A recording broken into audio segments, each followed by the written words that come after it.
Cox সাহেবের বাজার থেকে কিভাবে হলো আমাদের এই কক্সবাজার, আজকে আমরা এটাই জানব।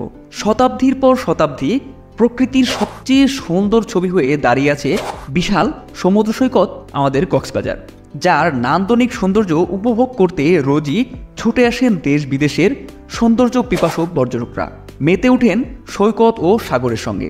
এবার একটু জানি কক্সবাজারের নামকরণ সম্পর্কে। কজন ভেবেছেন কক্সবাজারের ইতিকথা নিয়ে, কিংবা কিভাবে এর নামকরণ করা হলো কক্সবাজার?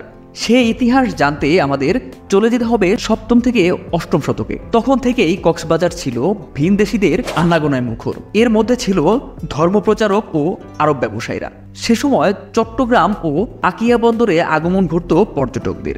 এই দুই বন্দরের মাঝেই ছিল আমাদের কক্সবাজার। ফলে প্রয়োজনীয় কাজ সেরে সমুদ্রকন্যার সৌন্দর্য উপভোগ করতে ঢু মারতেন অনেকেই। ওই জায়গা থেকেই বিদেশি পর্যটকদের সঙ্গে নিয়মিত কুশল বিনিময় হতো কক্সবাজারের। 1984 সালে বার্মার রাজা বোধাবায়ার দখলে চলে যায় চট্টগ্রামের পার্শ্ববর্তী আরাকান রাজ্য। এটি ছিল কক্সবাজারের জন্য ভয়ানক দুঃসংবাদ, কেননা এতে করে এই অঞ্চলটিও চলে যায় বোধাবায়ারের অধীনে। তার অত্যাচারের হাত থেকে বাঁচতে প্রায় 10,000 আরাকান পালিয়ে যায় কক্সবাজার থেকে। এর পরপরই চট্টগ্রাম কক্সবাজার অধিগ্রহণ করে ইস্ট ইন্ডিয়া কোম্পানি। সে সময় এই অঞ্চলের দায়িত্ব দেওয়া হয় ক্যাপ্টেন হিরাম কক্স নামের এক ব্রিটিশ কর্মকর্তার উপর। হিরাম কক্স দায়িত্ব নেয়ার পর তাৎক্ষণিক কিছু উদ্যোগ নেন। তিনি অঞ্চলটির উপর ব্রিটিশ রাজ্যের কৃতিত্ব প্রতিষ্ঠার জন্য চাষিদের মাঝে জমি বিতরণ শুরু করেন। এই ঘটনা চাউর হলে পালিয়ে যাওয়া যে আরাকানরা ছিল, তাদের অনেকেই আবারও কক্সবাজারে ফিরে আসতে শুরু করে। তাদেরও পুনর্বাসন প্রক্রিয়ার কাজ চলছিল। এ সময় আবার আরাকান ও রাখাইনদের মধ্যে চলমান সংঘাত নিরসনেরও কাজ করছিলেন এই কক্স। কিন্তু বাদ সাধে হচ্ছে তার মৃত্যুতে। তার মৃত্যুর মধ্য দিয়ে সকল কার্যক্রম বন্ধ হয়ে যায়। তবে এই অঞ্চলের বাসিন্দারা কিন্তু এতটাও বেঈমান না। হিরাম কক্সকে ঠিকই মনে রেখেছিল এই অঞ্চলের বাসিন্দারা। হিরাম কক্স একটি বাজার স্থাপন করেছিলেন। তার নাম অনুসারে ওই বাজারের নাম দেওয়া হয়েছিল কক্স সাহেবের বাজার। তার মৃত্যুর পর সম্মানার্থে গোটা অঞ্চলের নাম আস্তে আস্তে হয়ে যায় কক্সবাজার। আর এভাবেই আমাদের কক্সবাজারের নামকরণ হয়েছিল। কক্সবাজার পৃথিবীর অন্যতম সমুদ্র সৈকত। এই অঞ্চল মূলত বিখ্যাত সমুদ্র সৈকতের জন্য। এই সৈকতের নান্দনিক প্রাকৃতিক সৌন্দর্যে মুগ্ধ হন না এমন মানুষ খুব কমই আছে।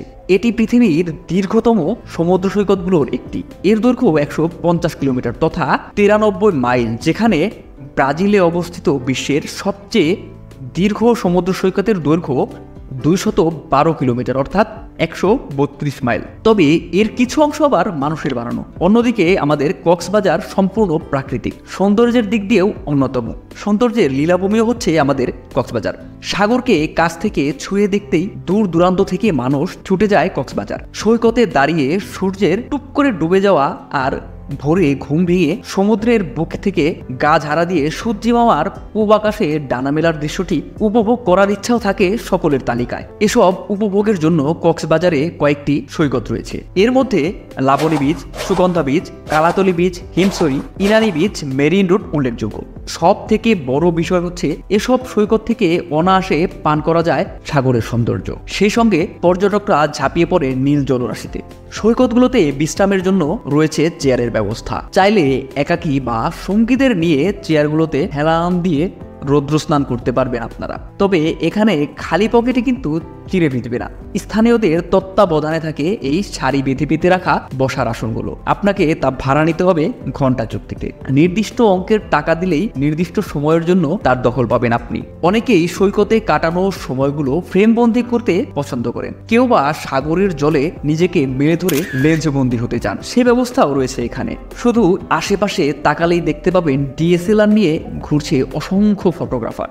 আপনাকে ডেকেই তারা প্রস্তাব করবেন ছবি তুলে দেওয়ার। ছবিগুলো হাতে পেতেও আপনাকে ঝাঁকি পোহাতে হবে না, শুধু হোটেলের নাম, ফোন নাম্বার দিয়ে এলেই হবে। সন্ধ্যা নামার আগেই আপনার দরজায় গিয়ে খটখট করবেন ছবিগুলো দিতে। এছাড়া চাইলে সমুদ্রের বুকে দুঃসাহসী অভিযাত্রীও সাজতে পারবেন। সৈকতের কাছাকাছি ভাড়ায় চালিত স্পিড বোট রয়েছে। সাহস করে তার যে কোনো একটায় চড়ে স্থায়ী করে ঘুরে আসতে পারেন। এবার চলুন একটু কথা বলি কক্সবাজারের কর্মসংস্থান নিয়ে। কক্সবাজারের এই পর্যটন শিল্পকে ঘিরে গড়ে উঠেছে বিভিন্ন প্রতিষ্ঠান, যা পর্যটকদের দিয়েছে বাড়তি সুবিধা আর স্থানীয়দের দিয়েছে কর্মসংস্থানের সুযোগ। এখানে আসা পর্যটকদের কেনাকাটার জন্য অন্যতম সুবিধাজনক স্থান ঝিনুক মার্কেট। এছাড়া আরো একটি উল্লেখযোগ্য জায়গা হচ্ছে বার্মিস মার্কেট। কক্সবাজার গিয়েছেন কিন্তু ঝিনুক কিংবা বার্মিস মার্কেটে যাননি এমন লোক খুঁজে পাওয়া খুবই দুষ্কর। মিয়ানমার, থাইল্যান্ড, চীন থেকে আসা হরেক রকম পণ্যে গড়ে উঠেছে এই বার্মিস মার্কেট। পর্যটকদের ভিড়ে সর্বদাই